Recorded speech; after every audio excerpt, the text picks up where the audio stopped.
प्रभु यीशु मसीह के पवित्र नाम में आप सबको जय मसीह की।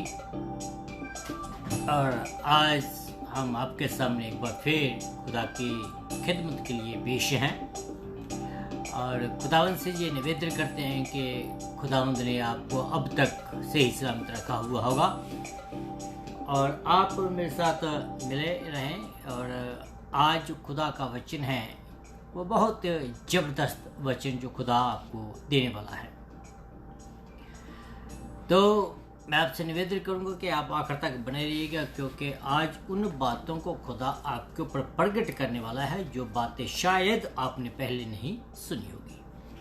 तो इसलिए आइए हम अपने सिर को झुकाएं और दुआ में जाएं और अपने आप को खुदा की महिमा के लिए तैयार करें और खुदा के वचन के लिए तैयार करें, क्योंकि मैंने जैसे पहले कहा है कि आज खुदा आपको बहुत बरकत देने वाला है और उन गहरे वेदों को आपके ऊपर प्रकट करने वाला है जो आज तक आपके ऊपर नहीं हुई। तो आइए हम अपने सिर को झुकाएं, दुआ में जाएं। अनुग्रह का स्वर्गीय परमेश्वर तेरा धन्यवाद करता हूँ आज इस सुंदर अवसर के लिए जो तूने हमें दिया है कि हम तेरी आराधना, तेरी स्तुति, तेरी प्रशंसा, तेरी महिमा, तेरा जलाल जहर करने के लिए आज एक बार फिर तेरे सामने हम उपस्थित हुए हैं। तेरे से निवेदन करता हूँ प्रभु जी के आज हमारे सबरों के साथ हुए, जितने भी आवाज़ कर रहे हैं उनके साथ हुए।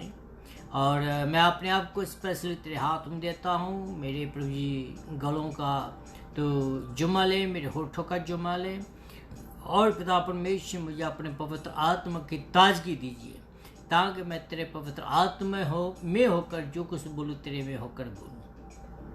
और पिता परमेश्वर दे कि आज तेरे वचन से बहुत सारे लोग आशीष पाए। एक बार फिर प्रभु जी मैं इस पूरे प्रोग्राम को तेरे हाथ। तो आइए हम परमेश्वर के महिमा के लिए एक गीत गाएंगे जो मेरा अपना लिखा हुआ है और उम्मीद करता हूँ कि आप इस गीत को पसंद करेंगे और बहुत ही प्यारा गाना है।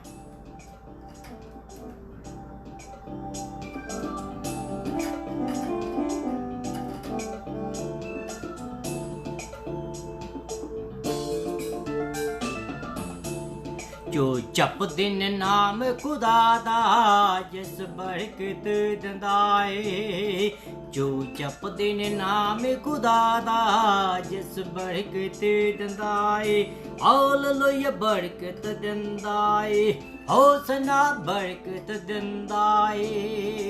जो जप दिन नाम खुदा दा जिस बरकत दंदाए।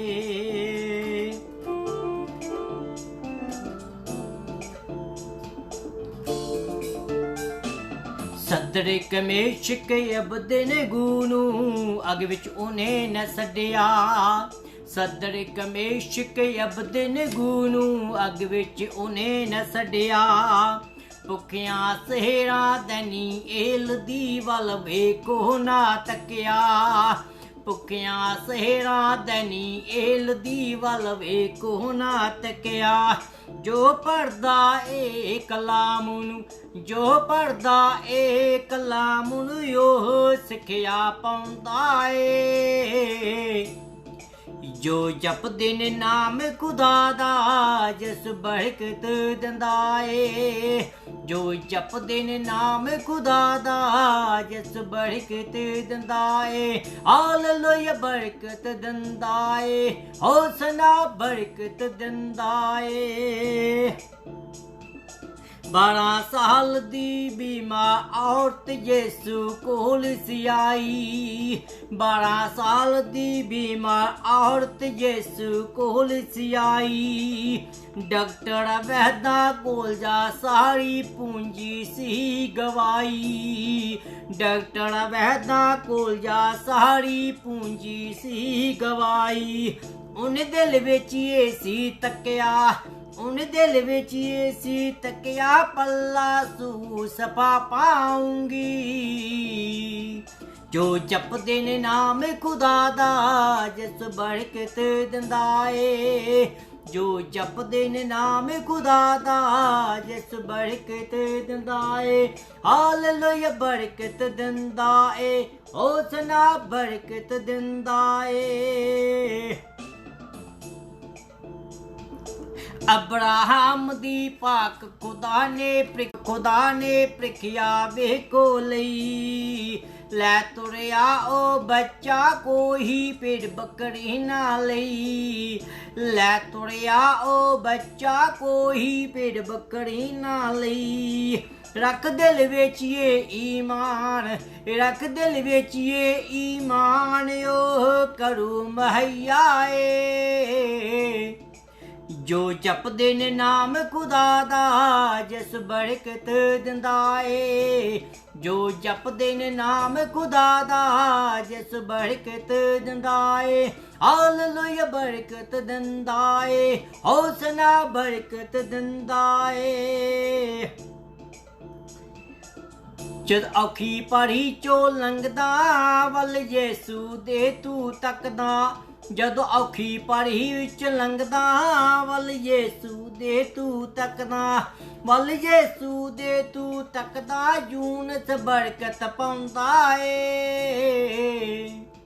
जो जपदे ने नाम खुदा दा जिस बरकत दिंदा ए जो जपदे ने नाम खुदा दा जिस बरकत दिंदा ए हालेलुया बरकत दिंदा ए होसना बरकत दिंदा ए हालेलुया बरकत दिंदा ए होसना बरकत दिंदा ए। परमेश्वर के पवित्र नाम में आप सबको एक बार फिर यमसी की खुदावंद आपको आज बहुत बरकत दे। आइए हम अपने सिर को झुकाएं और प्रेज और वर्शिप में जाएं। खुदावंद आपसे बातें करना चाह रहा है। खुदावंद आज आपके दिल के दरवाजे पर खड़ा है। खुदावंद चाहता है कि वो आपसे आकर आपके घर में आए। खुदावंद आपको बरकत देना चाहता है। खुदावंद आपसे वो बातें करना चाहता है जो आज से पहले तुमने कभी नहीं सुनी होगी। बाशीरा खाला बाशीरा। प्रभु तेरा धन्यवाद प्रभु तेरा धन्यवाद यीशु तेरा धन्यवाद। रहम कीजिए मेरे खुदा। Hallelujah hallelujah hallelujah. यीशु तेरा धन्यवाद यीशु तेरा धन्यवाद। हालेलुया मेरे खुदा तेरा धन्यवाद तेरा धन्यवाद। हालेलुया। ओ मेरे खुदावंदा तू अपने लोगों को कहता है कि अपने दिल के दरवाजे खोल दे। ओ मुझे नहीं मालूम पिता परमेश्वर कि आज तेरे लोग कौन सी परिस्थिति में हैं, बल्कि मैं उसको जानता हूँ जो हमारे सपनों के दिलों को जानता है। हालेलुया मेरे यीशु तेरा धन्यवाद हो यीशु तेरा धन्यवाद हो। कृपा करने वाले परमेश्वर तेरा धन्यवाद हो। स्तुति के योग्य परमेश्वर तेरा धन्यवाद हो। दया करने वाले परमेश्वर तेरा धन्यवाद हो। पवित्र आत्मा तेरा धन्यवाद हो क्योंकि तू आज हमारे साथ है, इसलिए तेरा धन्यवाद हो। हालेलुया हालेलुया मेरे खुदा तेरे लहू जो है जो हमें हमारे पापों से छुड़ाता है। तेरा पवित्र लहू जो है हमें हमारे दुखों से छुड़ाता है। वो मेरे खुदावंद तेरा धन्यवाद हो तेरा धन्यवाद हो। तेरे नाम की तारीफ हो तेरे नाम की तारीफ हो। प्रभु जी तेरे विश्वास जो तूने अपने बंदों को दिया है उस विश्वास से पिता परमेश्वर अब्राहम धर्मी ठहरा। ओ पिता परमेश्वर तेरा धन्यवाद हो। उसी विश्वास के कारण पिता परमेश्वर तूने अपने लोगों को बचाया। ओ मेरे प्यारे परमेश्वर तेरा धन्यवाद हो। आज पिता परमेश्वर जितने भी लोग देख रहे हैं हरेक ऊपर तेरा अनुग्रह हो प्रभु जी, हरेक ऊपर तेरा अनुग्रह हो। आज जितने भी देख रहे हैं वो खाली वापस ना जाएं बल्कि सबके सब बरकत पाकर जाएं। मेरे खुदावंदा यीशु तेरा धन्यवाद हो। स्तुति के योग्य परमेश्वर तेरा धन्यवाद हो। रहमतों के बानी परमेश्वर तेरा धन्यवाद हो। हालेलुया हालेलुया मेरे खुदा तेरा धन्यवाद हो। यीशु जैसे हमने कल सुना था तेरे वचन में से कि तेरे लोग याजकों की मानन तेरी आराधना करते हैं, तेरे लोग राजाओं की मानन तेरी आराधना करते हैं, तेरे लोग लेवियों की मानन गवाहियों की मानन तेरी आराधना करते हैं। उनके पिता परमेश्वर की आज तेरा वचन हमारे सबनों के साथ बातचीत करें, ताकि हम तेरी आराधना हालेलुया के नारे, स्तुति के गीत, जयवंत के गीत गाए, धन्यवाद के गीत गाए। हालेलुया। ओ मेरे खुदा तू भला परमेश्वर है, दयावान परमेश्वर। हालेलुया।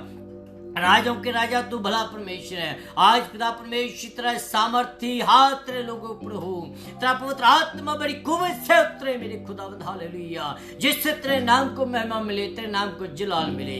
मेरे प्रभु जी का धन्यवाद हो, प्रार्थना को सुना इसलिए तेरा धन्यवाद हो। यीशु मसीह के नाम से मांगता हूँ, आमीन आमीन। हालेलुया।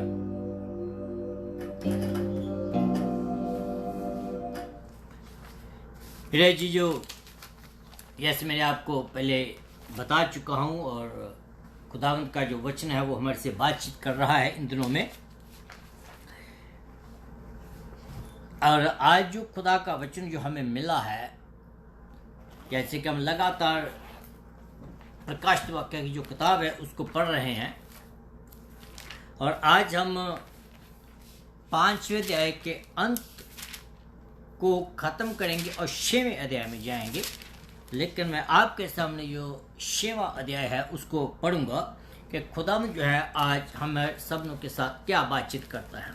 बड़े ध्यान से सुनिएगा, क्योंकि वचन में से सुनना जो है वो एक बरकत का भाष्य है। तो आइए हम खुदावंद के वचन में से देखें।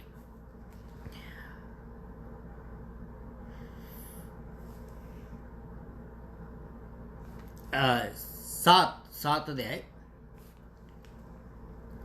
इसके बाद मैंने पृथ्वी के चारों कोनों पर 4 स्वर्गदूत खड़े देखे। वे पृथ्वी के चारों हवाओं को थामे हुए थे, ताकि पृथ्वी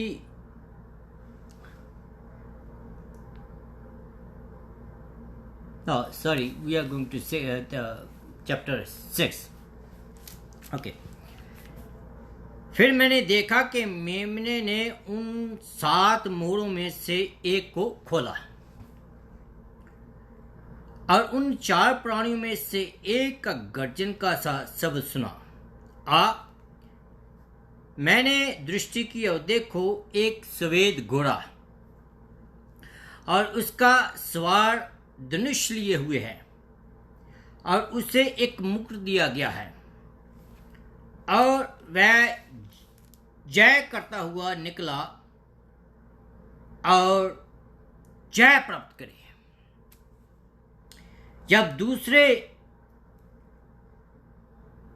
उसने दूसरी मोहर खोली, तो मैंने दूसरे प्राणी को ये कहते हुए सुना,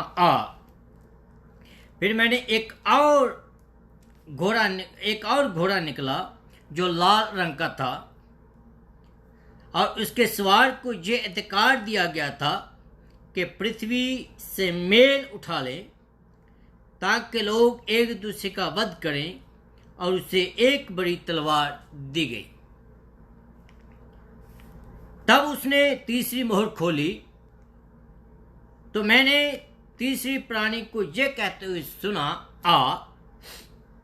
मैंने दृष्टि की और देखो एक काला घोड़ा, और उसके सवार के हाथ में एक तराजू है, और मैंने उन 4 प्राणियों के बीच में से एक शब्द ये कहते हुए सुना, दिनार का सेर भर गेहूं और दिनार का 3 सेर जौ, पर तेल और दाखरस की हानि ना करना।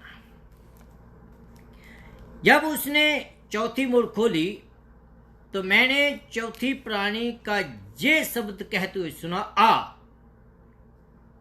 मैंने दृष्टि की और देखो एक पीले रंग का जो घोड़ा है, और उसके सवार का जो नाम है उसका मृत्यु है, और अधोलोक उसके पीछे पीछे हैं, और उन्हें पृथ्वी का 1/4 पर ये अधिकार दिया गया कि तलवार, अकाल और मरी और पृथ्वी के वन पशुओं के द्वारा लोगों को नाश कर डाले। मेरे जीजो, यह ध्यान से सुनिएगा, ये वचन परमेश्वर की क्या कहते हैं तब उसने पांचवी मोड़ खोली तो मैंने वेदी के नीचे उनके प्राणों को देखा जो परमेश्वर के वचन के कारण और उस गवाही के कारण जो उन्हें दी थी वध किए गए थे। उन्हें बड़े शब्द से पुकार कर कहा, हे स्वामी, हे पवित्र और सत्य, तो कब तक न्याय ना करेगा और पृथ्वी के रहने वालों से हमारे लहू का बदला कब तक ना लेगा। उनमें से हर एक को श्वेत वस्त्र दिया गया और उनसे कहा गया कि और थोड़ी देर तक विश्राम करो, जब तक कि तुम्हारे संगी दास और भाई जो तुम्हारे सामने वध होने वाले हैं उनकी गिनती पूरी ना हो जाए। जब उसने 6वीं मोड़ खोली तो मैंने देखा कि एक बड़ा भूकंप हुआ और सूर्य कंबल के कारण और पूरा चंद्रमा लहू के समान हो गया। आकाश के तारे पृथ्वी पर ऐसे गिर पड़े जैसे बड़ी आंधी से हिलकर अंजीर के पेड़ में से कच्चे फल गिरते हैं। आकाश ऐसा सरक गया जैसे पुत्र लपेटने से सरक जाता है और हर एक पहाड़ और टापू अपने अपने स्थान से टल गया। तब पृथ्वी के राजा और प्रधान और सरदार और धनवान और सामर्थी लोग और हर एक दास और हर एक स्वतंत्र पहाड़ों की कोहों में और चट्टानों में जा छिपे और पहाड़ों और चट्टानों से कहने लगे कि हम पर गिर पड़ो और हमें उसके मुंह में से जो सिंहासन पर बैठा है और मेमने के क्रोध से छिपा लो, क्योंकि उनका क्रोध का भयानक दिन आ पहुंचा है और कौन ठहर सकता है उसके सामने। मेरे अजीजों, परमेश्वर के पवित्र नाम में आपको एक बार फिर जय मसीह की मैं कहता हूं। ये जो शब्द हैं जो परमेश्वर ने आज हमें दिए हैं, जैसे मैंने आपको कल कहा था कि इन मोहरों के बारे में, इन घोड़ों के बारे में, इनसे जानने से पहले हमें जो दानियेल के 70 हफ्ता हैं उनको जानना हमारे लिए बहुत जरूरी है। और मेरी सबनों से यही प्रार्थना है कि खुदावंद आप सबनों को बुद्धि और समझ दें और खुदावंद आपको संभाल के रखें और खुदावंद आपको अपने राज्य के लिए तैयार करे और इस क्रोध से बचाए जो इस दुनिया के ऊपर होने वाला है। और पिछले चैप्टर में हमने पढ़ा था कि जो दानियेल के 17 हफ्ते हैं उनके बारे में, और जो दानियेल है, जो यूहन्ना है, इस बात को जब वो देखता है और रोता है, क्यों रोता है? क्योंकि उन मोहरों को खोलने की योग्य कोई नहीं रहा। लेकिन परमेश्वर की ओर से उसको संतावना दी गई, उसको तसल्ली दी गई और कहा गया कि तुम मत रो। इसको अगर हम अपने जीवन में अप्लाई करें तो मैं ये कहूँगा कि मुझे नहीं मालूम कि आप कौन सी मुसीबत में हैं, आप कौन सी प्रॉब्लम में हैं। हो सकता है कि आप पैसे की कमी आप महसूस कर रहे हो, उसके लिए परेशान हैं। हो सकता है कि आप किसी बीमारी से जूझ रहे हैं। हो सकता है कि आपके जो फ्रेंड्स हैं, जो फैमिली हैं, वो किसी प्रॉब्लम में हैं। हो सकता है कि आप नौकरी से परेशान हैं। हो सकता है कि आप पैसे से परेशान हैं। हो सकता है कि आप मोटर गाड़ी से परेशान हैं। हो सकता है कि आप अपने घर से परेशान हैं। मुझे नहीं मालूम कि क्या प्रॉब्लम है, लेकिन जैसे मैंने दुआ में कहा था कि हम उसको जानते हैं जो कि मुझे और आपको इनसाइड एंड आउट जानता है। वो है वध किया हुआ मेमना, वो है क्रूसीफाई लॉर्ड जीसस क्राइस्ट, वो है जीसस क्राइस्ट जो जीवित हो चुका है। Excuse me. और इन हालातों में जो परमेश्वर जिसकी उपासना हम करते हैं वो आपके और मेरे आंसू को पोंछने के लिए तैयार है। जैसे उसने यूहन्ना के साथ अपनी मेहरबानी दिखाई, जब यूहन्ना को उसने कहा कि चुप कर और मैं तुझे गहरी भेदों को दिखाता हूं। इस रीति से जो खुदावंद है कहता है कि आप इस बात को कहें कि इन प्रॉब्लम्स को, इन परेशानी को कहें कि मेरा खुदावंद जो है इन सबों से बड़ा है। खुदावंद आज अपने गहरे भेद हमें दिखाना चाहता है जिससे हम इन अपनी बीमारियों से, अपनी परेशानियों से, अपनी चिंताओं से जयवंत हो सकते हैं। यीशु मसीह के नाम की महिमा हो।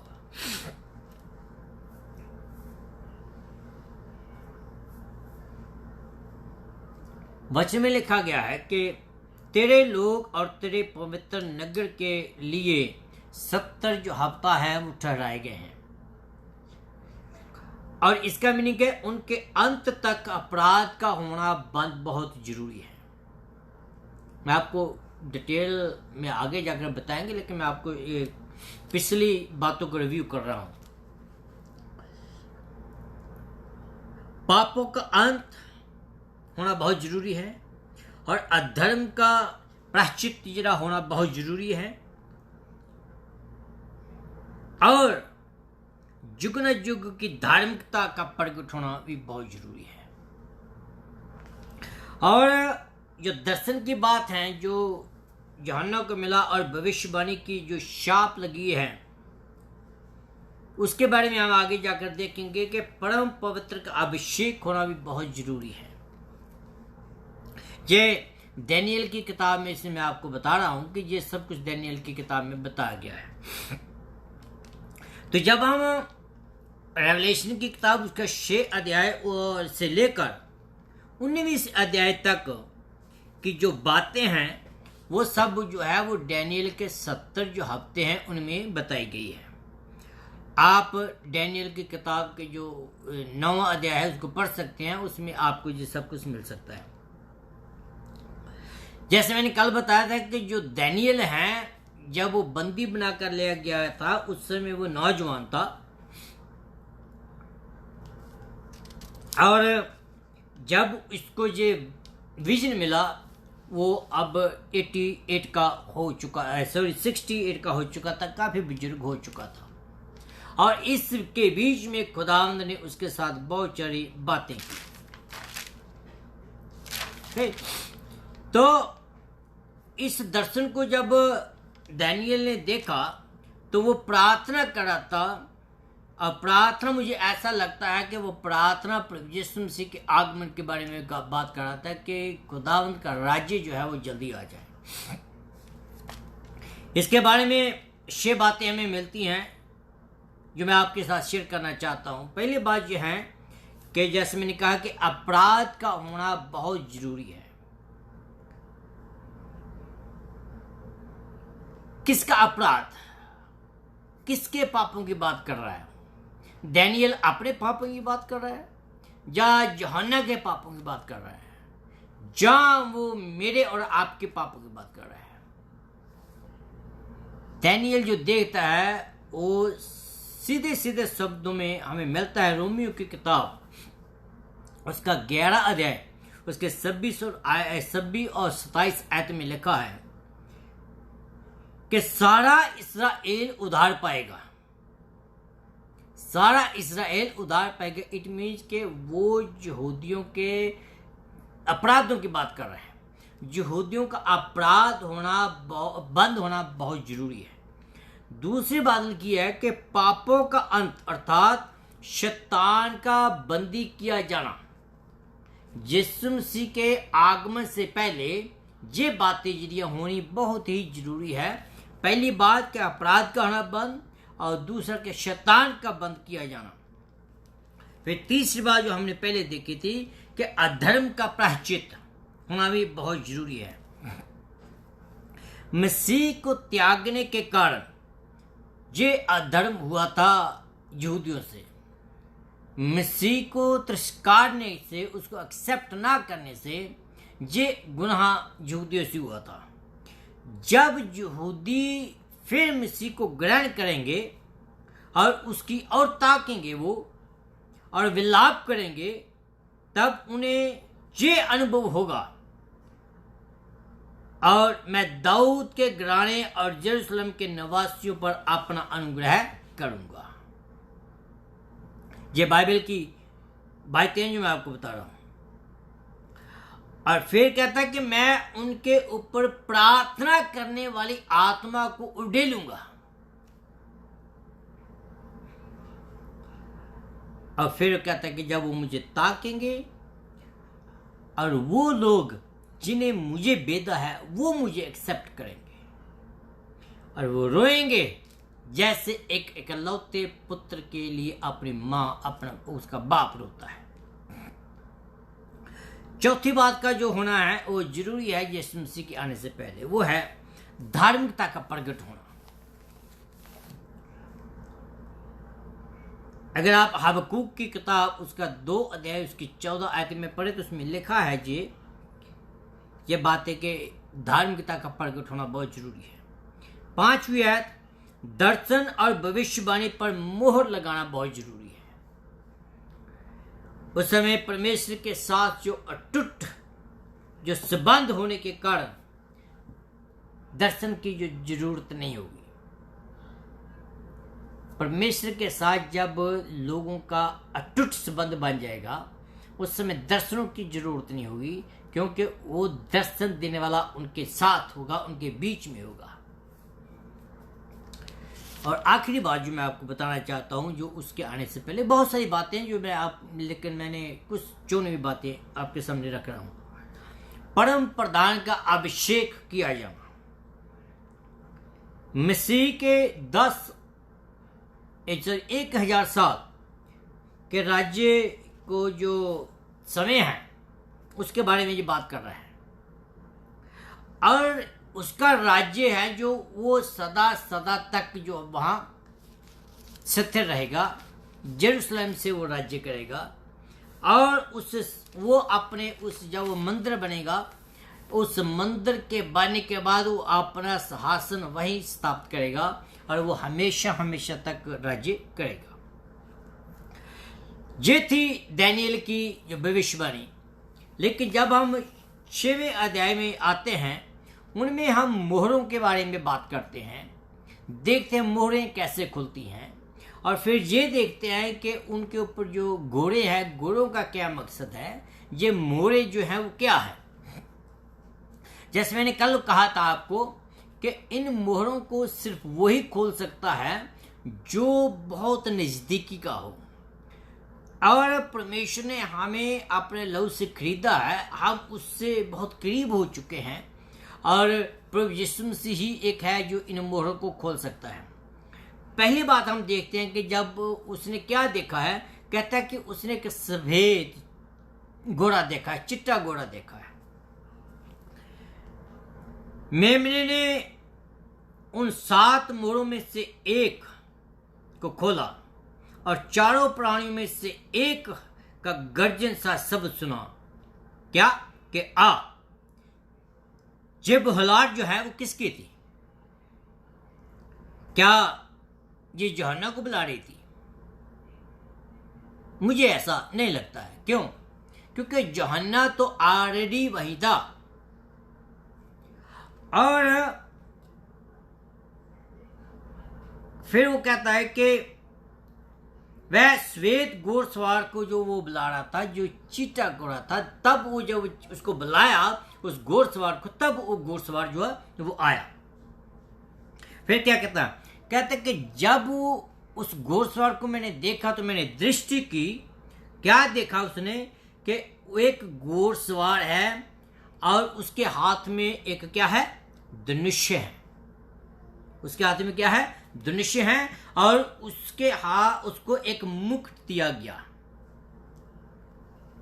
इस घोड़सवार के बारे में बहुत सारे विचार हैं। कई लोग कहते हैं कि जो घोड़सवार जो है वो प्रभु यीशु मसीह है। बाइबल इस बात के बारे में नहीं बताती है। क्यों?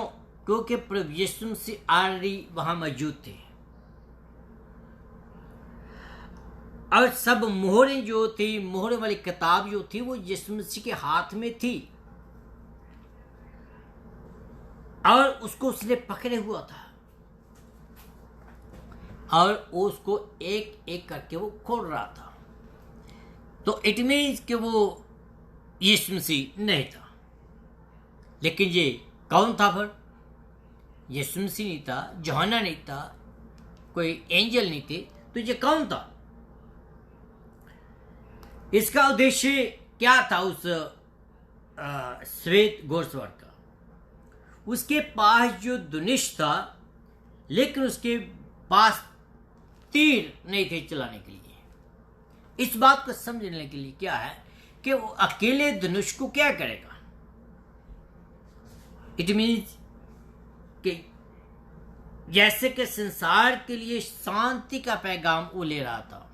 आपको मालूम है कि जब वो एंटी क्राइस्ट अपीयर होगा तो उसमें 3 तरीके की बातें बताई गई हैं।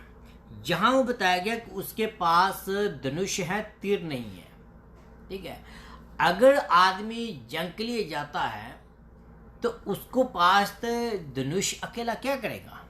उसको तीर की तो जरूरत पड़ती है ना।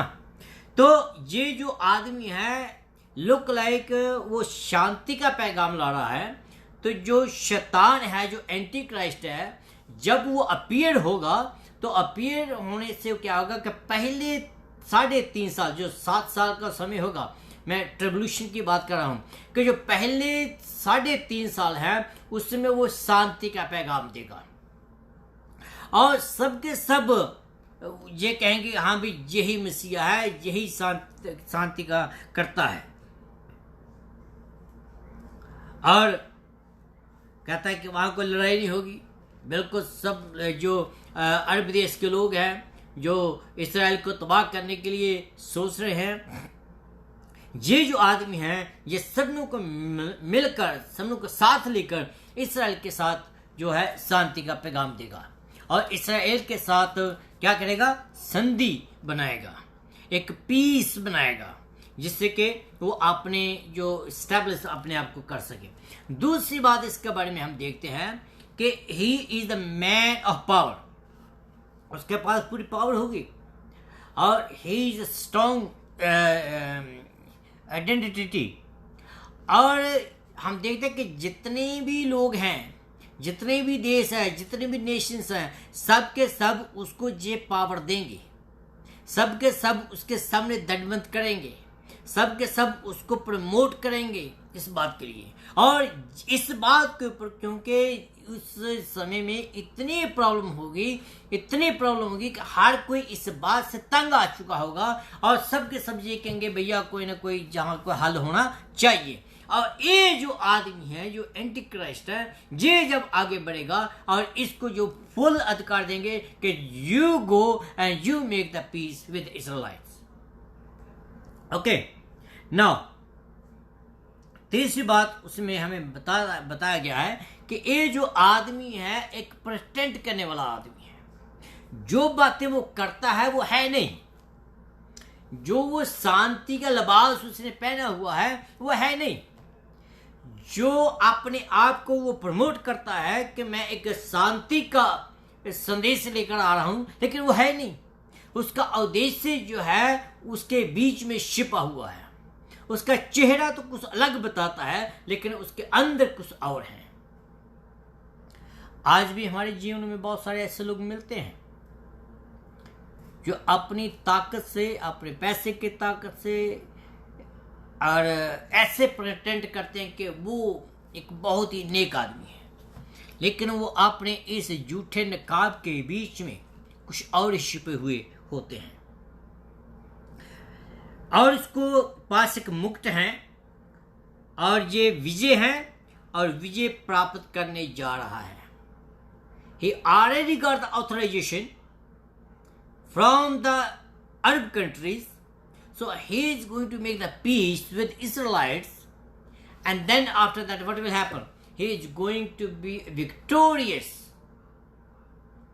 जो कि हम आगे जाकर देखेंगे कैसे विक्टोरियस होगा. लेकिन all the way down he is going to be locked up, वो बंदी बना लिया जाएगा आखिर में. पर जो दूसरी मोहर खोली जाती है उसमें लिखा है कि वो लाल रंग का घोड़ा है. ये दूसरी मोहर को खोलता है. दूसरा घोड़ा जो है वो लाल रंग का घोड़ा जो है वो जंग का प्रतीक है.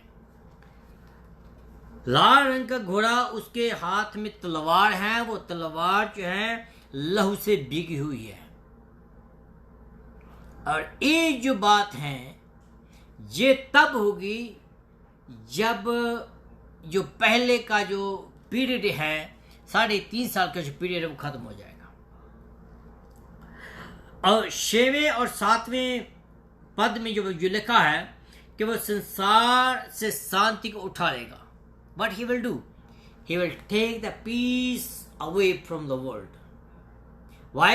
Because he wants to promote himself. Now his real face is coming up. उसका जो चेहरा, असली चेहरा है वो दुनिया के सामने आने वाला है. और एक दूसरे की हत्या होगी, झगड़े होंगे, बड़े बड़े आंदोलन होंगे, क्रांतिकारी काम होंगे, अपवादियों का संघर्ष होगा. वर्तमान युग में जब हम ये सब कुछ देख रहे हैं, लेकिन इनसे कहीं बढ़कर भयंकर बातें होने वाली हैं. आज हम देखते हैं आंदोलन हो रहे हैं हर एक देश में. अगर फेसबुक खोल लो या यूट्यूब खोल लो या गूगल खोल लो, कहीं भी देख लो कि कहीं ना कहीं आंदोलन हो रहे हैं, कहीं ना कहीं झगड़े हो रहे हैं. नेशन के ऊपर नेशन चल रही है. अपने आठम बम के द्वारा एक दूसरे को धमकी दी जा रही है. इससे भी बढ़कर भयंकर बातें तब होगी जब ये एंटी क्राइस्ट अपने आप को प्रकट करेगा. और ये सब बातें जो आज हम देख रहे हैं ये सिर्फ उस समय की एक छोटी सी झलक है. इसलिए हम सबको इन बातों के लिए तैयार रहने की आवश्यकता है. तीसरी जो मोहर है, तीसरा जो घोड़ा है, उसका रंग वहां बताया गया है कि वो काला घोड़ा है. ठीक है, काला घोड़ा. इसके बारे में हम देखते हैं कि ये काले रंग का जो चिन्ह है दैट इज ए तराजू है, वो पार का चिन्ह है. दिन भर की मजदूरी के बारे में हम देखते हैं कि कठिनाई से एक दिन की भोजन की प्राप्ति होगी. जहां लिखा है ना वहां वचन में कि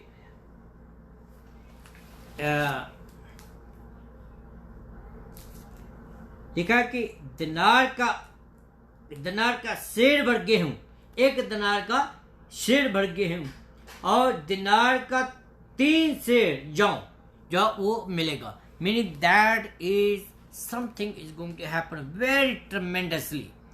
वहां हम देखते हैं कि 3 बातों के बारे में. पहली बात हम देखते हैं कि द टाइम मार्क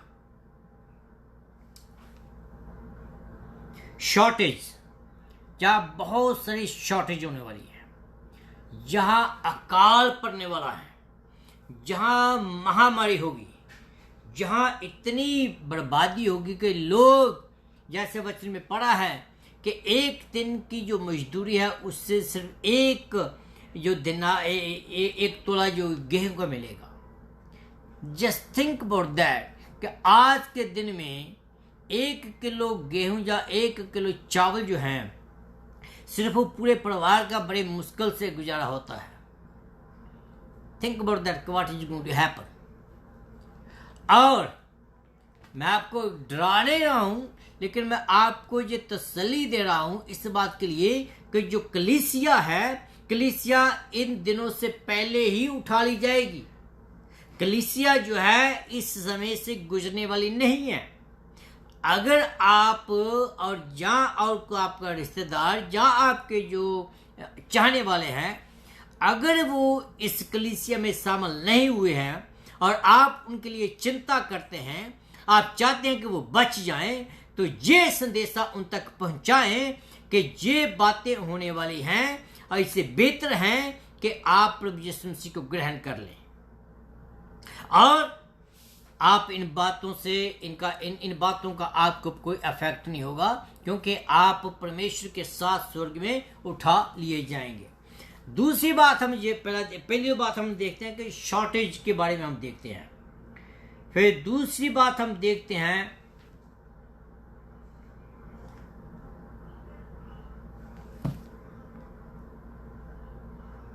कि बहुत प्रॉब्लम, अगर आप देखें इसकी जो स्ट्रेटजी है, जो इसके जो अंकड़े हैं उनके बारे में, क्या कह रहे हैं कि एवरी 5 to 6 मिनट में एक न एक बच्ची की डेथ होती है। किससे? भूख से। एवरी 5-6 मिनट में। Every year 15 million children they die. कैसे? भूख से। 4 million young people every year they die. कैसे? भूख से। स्टार्विंग, अकाल, परेशानी। ये मैंने जैसे आपको पहले कहा था कि ये अंकड़े जो मैं बता रहा हूं, ये उस समय की तुलना के लिए कुछ भी नहीं है। इससे कहीं बढ़कर भयंकर बातें होने वाली हैं।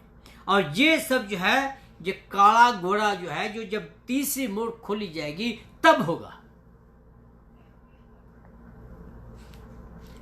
लड़ाइयों के कारण बहुत सारे घायल किए जाएंगे। और जहां एक बात और बताई गई है कि उसको कहा गया है, घोड़े को, उस जो काला घोड़ा है उसका जो सवार है, उसको ये कहा गया है कि तू क्या करना है कि तू तेल और दाखरस को जो है नुकसान नहीं पहुंचाना। तेल और दाखरस को नुकसान नहीं पहुंचाना। इसका मीनिंग क्या है? बाकी सब कुछ तबाह करना है, लेकिन तेल और दाखरस को नहीं कहता, कोई नुकसान नहीं करना। इसका यह है कि इस लड़ाई के बीच में, इस जंग में, इस परेशानियों के बीच में जो लोग घायल होंगे और उनके लिए तेल और दाखरस की बहुत जरूरत है। So that's why it says कि इन दोनों को तो बचा कर रखना। फिर चौथा जो घोड़ा है, मैं आपको ये डिटेल में नहीं बता रहा हूँ, मैं मोटी मोटी सी बातें बता रहा हूँ। अगर मैं डिटेल में जाता तो शायद ये एक चैप्टर में मेरा ख्याल 2-3 मैसेज हो सकते थे। जो चौथा घोड़ा है, जो है पीले रंग का घोड़ा, चौथी बोर जो खुलती है, पीले रंग का जो घोड़ा है वो मृत्यु को दर्शाता है, मौत को। ये सदैव युद्ध और अकाल का पीछा करता है। किसका? युद्ध का और अकाल का पीछा करता है। ये घोड़ा जो है, घोड़े का सवार जो है, कहता है कि पृथ्वी के 1/3 लोग मारे जाएंगे। जब 5वीं मोड़ खोली जाएगी तो 1/3 लोग मारे जाएंगे, और इनमें से जो उन दोनों में विश्वास करेंगे, इस अकाल के दौरान जो विश्वास करेंगे, जो यीशु मसीह पर उनको मौका दिया जाएगा विश्वास करने का, और वो लोग हैं, कहता है कि मरते मरते बचाए जाएंगे। वाई? क्योंकि वो लोग अपने विश्वास पर जब स्थिर रहेंगे। तो इससे बेहतर है कि हम अभी विश्वास करें ताकि हम इन बातों में से गुजरे ना। फिर आगे लिखा है कि ये घोड़े के पीछे मृत्यु और अधोलोक लगे हुए हैं। Is going to be very disaster, is going to be very terrible things. 5वीं बात जो बताई गई है, परमेश्वर के वचन की साक्षी को कारण वध किए हुए लोग। 5वां जो घोड़ा है, वो 5वीं जब मोड़ खुलती है, कहता है कि मैंने वेदी के नीचे लोगों को देखा है। कहा? वेदी के नीचे। मीन कि जो लोग बचाए हुए हैं, परमेश्वर की हजूरी में हैं, जो लोग उठा लिए जाएंगे, कहता है उनके बारे में, कहता है जिन लोगों ने अपने विश्वास के कारण, अपनी गवाही के कारण जो यीशु मसीह के बारे में दी गई है, उसके कारण जो वध किए हुए लोग हैं, वो वेदी के नीचे सुरक्षित जगह पर कहता है मैंने उनको देखा है। और आगे जाकर हम जब देखते हैं और वो बलिदान किए हुए लोग हैं, और वचन में बताता है कि ये लोग दुहाई दे रहे हैं कि तो कब तक हमारा न्याय नहीं करेगा। हमारा न्याय मीन कि जो लोगों ने इनको तंग किया था, जिन लोगों ने इनको मारा था, उनका न्याय तो कब तक करेगा। वाई यू आर वेटिंग, ये दुहाई दे रहे हैं या प्रार्थना कर रहे हैं। लेकिन खुदावंत का ये उनके लिए एक सवाल था, कहता कि नहीं, अभी थोड़ा समय और वेट करो, अभी थोड़ा समय और। वो उन लोगों को समय दे रहा है जो लोग पृथ्वी पर हैं, उनको टाइम दे रहा है कि वो लोग मसीह में आ जाएं, उनको टाइम दे रहा है कि वो अपने पापों से पश्चाताप करें, उनको जो टाइम दे रहा है कि वो अपना जीवन खुदा के हाथों में दे दें। बाइबल में जो स्पष्ट है कि कलीसिया के उठाए जाने के बाद यहूदियों के बीच में एक बड़ा महान काम होगा। वो महान काम क्या है कि परमेश्वर के वचन का जो प्रचार किया जाएगा, और इस प्रचार के कारण जो लोग बचेंगे। बाइबल कहती है कि जैसे मैंने अभी पहले कहा है कि वो लोग दुहाई दे रहे थे, रो रहे थे, और उसको कह रहे थे जो सिंहासन पर बैठा था, जिसके हाथ में जो मोहरे थी, उनके आगे दुहाई दे रहे हैं कि तो कब तक इन लोगों का न्याय नहीं करेगा। अब परमेश्वर कहता है कि जब यहूदियों के बीच में बड़ा काम होगा, यहूदियों के बीच में प्रचार किया जाएगा, 2 गवाह आएंगे। उन 2 गवाहों के बारे में हम आगे बढ़कर देखेंगे कि वो 2 गवाह कौन हैं और वो क्या, उनका मकसद क्या था। कहता है कि उनकी प्रचार के द्वारा जो बचाए जाएंगे, उनको भी परमेश्वर अपने गले में बचाना चाहता है। परमेश्वर उनको टाइम दे रहा है, परमेश्वर उनको ये मौका दे रहा है कि वो अपने गुनाहों से पश्चाताप करें। मेरे अजीजों, मैं एक बार फिर आपको ये चेतावनी देता हूँ कि हम लोग जो बचाए हुए हैं, हम लोग जिन लोगों ने मसीह के ऊपर विश्वास किया है, हम लोग जिन लोगों ने यीशु मसीह को अपने जीवन में स्वीकार किया हुआ है, हम तो एज ए चर्च परमेश्वर के साथ उठा लिए जाएंगे। लेकिन उनका क्या, जो हमारे भाई बहन हैं, या उनका क्या, जो हमारे नज़दीकी के लोग हैं, जिन लोगों ने अभी तक मसीह को ग्रहण नहीं किया, ये बात उनके लिए खौफनाक बात है कि उनको जाकर हम बताएं कि वो लोग भी बचाए जाएं। फिर आगे जाकर हम देखते हैं, इसी ये प्रचार का काम किया जाएगा और दुष्टों का जो भटकाव है वो बढ़ जाएगा। मत्ती की किताब उसका 24 अध्याय उसके 9 में लिखा है कि तब मैं क्लेश दिलाने वाले के लिए तुम्हारे, कहता है कि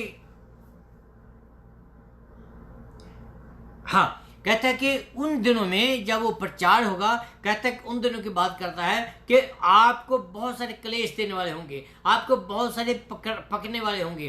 क्यों? विश्वास के कारण। उन दिनों में आपको कहता है कि पकड़ कर जेल में डालेंगे, उनको पकड़ कर उनको बहुत तंग करेंगे, उनको तसीहे देंगे। लेकिन ये लोग जो हैं, जब वो विश्वास में बने रहेंगे तो ये लोग परमेश्वर के साथ स्वर्ग में होंगे। कहता कईयों में उन लोगों ने मार भी देंगे, उनको कई लोगों का नाम निशान मिटा देंगे, लज्जित करेंगे, गालियां देंगे, बहुत ही बुरा हाल करेंगे। लेकिन परमेश्वर का धन्यवाद है कि परमेश्वर की कलीसिया जो है उसके आने से पहले ही उठा ली जाएगी। ये समय आने से पहले ही कलीसिया को उठा लिया जाएगा। कलीसिया इस रेवोल्यूशन के बीच में नहीं जाएगी। बाइबल बार बार ये कहती है, हमारा ये कर्तव्य है कि जो लोग अभी तक बचे नहीं हैं उनको बचाएं, क्योंकि वचन में लिखा है कि परमेश्वर की और भी बहुत सारी बेटे हैं जिनको उसने अपने गले में मिलाना है। वो किन की बात करता है? वो यहूदियों की बात करता है। वो आज यीशु मसीह के द्वारा हम जो जेंटाइल हैं हमारी बात करता है कि हम लोगों में से बहुत सारे लोग जो हैं अभी भी अपने गुनाहों में फंसे हुए हैं। It is our responsibility to bring them back. फिर कहता है कि जो वेदी के नीचे लोग थे वो क्या थे? वो सुरक्षित लोग हैं। जो लोग जिन लोगों ने अपने विश्वास को कायम रखा है, वो लोग जिन लोगों ने अपने विश्वास के कारण अपने सिर को कटवाया है, कहता है कि मैं उन आत्माओं को देखा है। जो आगे बातें हैं, जो 3-4 बातें मैं आपको बताना चाहता हूं, जो अपना शरीर, अपना जीवन खुदा को देंगे, उनके लिए भी बहुत सारी बातें खुदावंत का वचन में बताता है। दूसरी बात कि जो विवेक पूर्ण जीवन व्यतीत करते हैं, जो बिना पाप के जीवन व्यतीत करते हैं, वे संसार और उसके कलेश को स्मरण करते हैं। कब तक तू उनका न्याय नहीं करेगा? हमारे लोगों का न्याय कब तक करेगा? परमेश्वर के सामने वो रोते कराते हैं। 6वीं मोड़ जो है उसके बारे में हम देखेंगे। कहता है कि जब 6वीं मोड़ खोली जाएगी, सूर्य अंधकार हो जाएगा, चंद्रमा लहू बन जाएगा, आकाश के तारे नीचे गिर जाएंगे, आकाश पत्थर की समान लपेटा जाएगा, हर एक पहाड़ और टापू अपने स्थान से हट जाएंगे। सवाल यह है कि वहां कौन ठहरेगा? और लोग इन पहाड़ों को कहेंगे कि हमारे ऊपर आकर गिर जा, हमें उस जो सिंहासन पर बैठा है उसके क्रोध से बचा ले। मेरे जी, सवाल वही है कि उसके सामने कौन खड़ा होगा? वो लोग जो लोग अपने आप को खुदा के हाथों में अब देंगे, वो लोग जिन लोग अपने जीवन को परमेश्वर के साथ निभाएंगे, वो लोग जो लोग अपने जीवन में प्रभु यीशु मसीह को अपना उद्धारकर्ता करके मानेंगे। ये जो मैं बोल रहा हूँ, मुझे मालूम है कि ये वीडियो जो है सिर्फ क्रिश्चियन लोगों तक नहीं जाएगी, या सिर्फ विश्वासी लोगों तक नहीं जाएगी, ये हर एक आदमी के पास जाएगी। और हर एक आदमी को ये सोचने की जरूरत है कि वो आज कहाँ खड़ा है। अगर आज प्रभु यीशु मसीह आ जाए, क्योंकि बाइबल में लिखा है कि उसका आना एक चोर के ना मानद होगा। नोबडी नोज के कैसे आएगा वो, नोबडी नोज के कब आएगा वो, लेकिन आज हमें हर समय तैयार रहने की जरूरत है।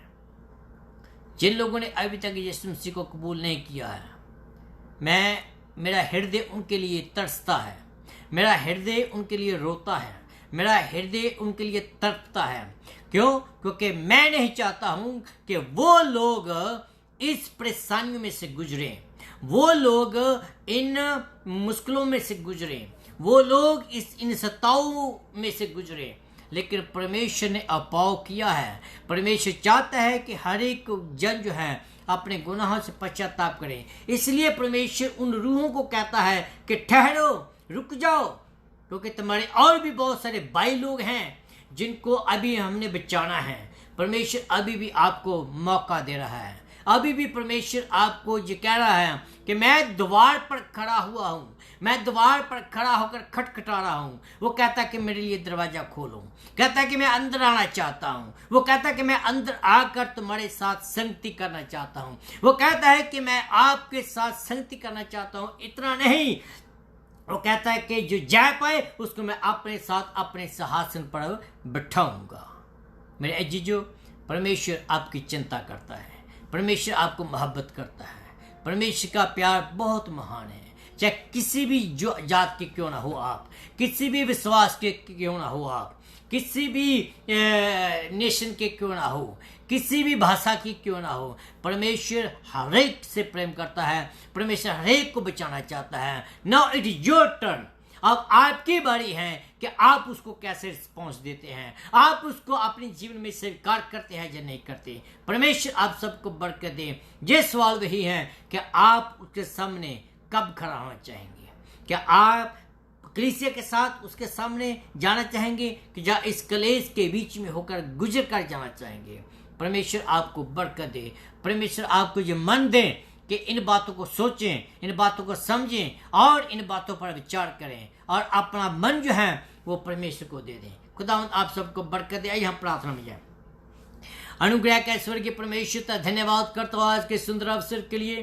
खास करके मैं धन्यवाद करता हूँ चेतावनियों के लिए जो तो हमें देता है। मेरे अनुग्रह के ईश्वर के परमेश्वर, मेरा दिल उन लोगों के लिए तड़पता है, रोता है जो लोग पिता परमेश्वर अभी तक तेरे से दूर हैं। चाहे वो पिता परमेश्वर मेरे भाई हैं, चाहे वो मेरी बहनें हैं, चाहे वो मेरे अंकल हैं, चाहे वो मेरे जाने पहचाने वाले हैं, चाहे वो मेरे दोस्त हैं, चाहे मेरे क्लासमेट हैं, कोई भी क्यों ना हो, पिता परमेश्वर मेरा दिल उनके लिए तरसता है, मेरा दिल उनके लिए तड़पता है। मैं निवेदन करता हूँ प्रभु जी कि उनके ऊपर तो दया कीजिए, उनको प्रभु जी तो बचा लें। ये वीडियो जब उनके तक पहुंचे वो लोग पिता परमेश्वर अपने जीवन तुझे दे दें और तुझे स्वीकार करें। मेरे अनुग्रह के ईश्वर के परमेश्वर का धन्यवाद हो इस बड़ी चेतावनी के लिए, इस बोल्डनेस के लिए जो तूने मुझे दी है कि मैं उन तक तेरा वचन को पहुंचा सकूं और ये लोग पिता परमेश्वर अपने जीवन में तुझे एक्सेप्ट करें। प्रभु जी तो महान परमेश्वर है, जीवित परमेश्वर है। प्रार्थना को सुना इसलिए तेरा धन्यवाद हो। प्रार्थना यीशु मसीह के नाम से मांगता हूं, आमीन एंड आमीन। खुदावंद आप सबको बरकत दे। अगले हफ्ता सबको फिर मिलेंगे 8 बजे और तब तक परमेश्वर आपकी सहायता करे। खुदा आपके साथ हो, आमीन।